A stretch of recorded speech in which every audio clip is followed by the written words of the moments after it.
Assalamualaikum warahmatullahi wabarakatuh. Salam sejahtera dan salam sehat selalu. Sebelumnya saya akan memperkenalkan diri terlebih dahulu. Nama saya Siti Masruro SPMM. Saat ini saya bekerja sebagai dosen tetap Sekolah Tinggi Ilmu Ekonomi Yapan Surabaya di program studi manajemen dengan bidang keilmuan manajemen pemasaran dan perilaku konsumen.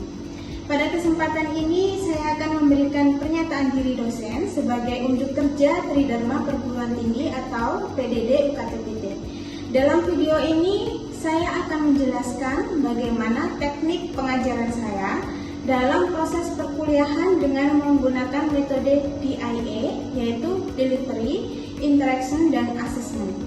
Dan untuk mata kuliah yang saya ampu adalah Manajemen Pemasaran dengan bobot 3 SKS. Sebelumnya saya akan menjelaskan terlebih dahulu tentang deskripsi singkat, luaran yang diharapkan, dan model pembelajaran dari mata kuliah Manajemen Pemasaran. Mata kuliah Manajemen Pemasaran merupakan mata kuliah keahlian yang saya ampu di semester 2 pada kurikulum OB. Mata kuliah Manajemen Pemasaran ini bertujuan untuk memberikan pembelajaran yang efektif dan efisien mengenai konsep dasar pemasaran, menyusun nilai pada konsumen, pengembangan merek, strategi pemasaran, serta pemanfaatan teknologi. Untuk materi dan tugas disediakan secara online agar mahasiswa dapat mengaksesnya kapan saja. Untuk pembelajaran yang digunakan adalah student center learning yang menuntut kesiapan mahasiswa sebelum perkuliahan. Setelah menyelesaikan mata kuliah ini, mahasiswa diharapkan mampu memahami konsep pemasaran, merancang strategi pemasaran, mengaplikasikan analisis pemasaran, mengelola implementasi pemasaran, dan menyelesaikan masalah pemasaran. Untuk bisa mencapai kemampuan tersebut, mahasiswa akan diberikan topik-topik yang akan dibahas selama 14 kali pertemuan, diantaranya menjelaskan konsep dasar pemasaran, menjelaskan strategi pemasaran dan bauran pemasaran, menjelaskan penetapan harga produk, memilih lembaga dan saluran distribusi, menyusun iklan dan promosi pemasaran, menganalisis perilaku konsumen, menganalisis program pengembangan produk dan merek, menganalisis biaya, keuntungan pemasaran dan efisiensi pemasaran, dan mengevaluasi riset pemasaran. Setelah kita tahu gambaran singkat mata kuliah manajemen pemasaran, maka saya akan jelaskan teknik pengajaran saya dengan menggunakan metode DIA. Pertama adalah delivery. Dalam metode ini saya menggunakan teknik ceramah interaktif. Ini bertujuan untuk membangun pemahaman konseptual mahasiswa terhadap teori manajemen pemasaran. Yang kedua, diskusi kelompok. Hal ini dapat mendorong kolaborasi mahasiswa dalam penyelesaian studi kasus nyata. Dan yang terakhir, project based learning. Di sini mahasiswa mengaplikasikan materi yang telah dipelajari secara praktik dengan menyusun proyek-proyek pemasaran. Untuk metode kedua yaitu interaction. Dalam hal ini saya selalu memberikan kesempatan kepada mahasiswa untuk bertanya mengenai materi yang saya sampaikan di kelas. Akan tetapi apabila ada pertanyaan yang lebih lanjut, bisa berkomunikasi dengan saya melalui WhatsApp group yang telah kita bentuk bersama. Metode yang terakhir adalah assessment. Di sini memuat bagaimana saya menilai kemampuan mahasiswa. Saya akan menilai mahasiswa berdasarkan beberapa poin, yaitu kehadiran. Poin pertama, kehadiran sebesar 15%, tugas 20%, kuis 15%, UTS 25%, dan UAS 25%. Selanjutnya saya akan menampilkan cuplikan perkuliahan saya pada mata kuliah manajemen pemasaran. Selamat pagi. Selamat pagi, Ibu.